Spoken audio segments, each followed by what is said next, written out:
This is a civil defense message for Sunday, June 10th at 6 in the morning. Hawaii Volcano Observatory reports that the eruption continues in the lower East Rift Zone.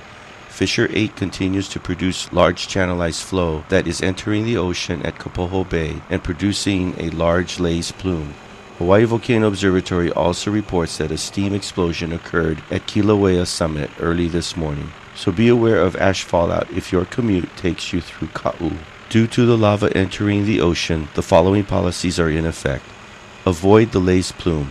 Be aware that the lace plume travels with the wind and can change direction without warning.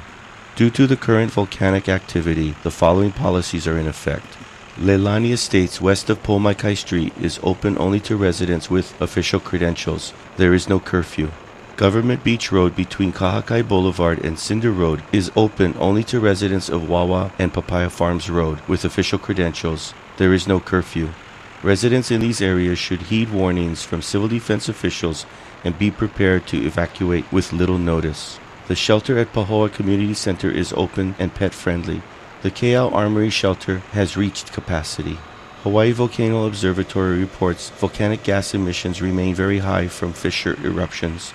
Due to the elevated gas levels, the following is provided for your information. If you feel the effects of gas exposure, shelter in place or leave the immediate area.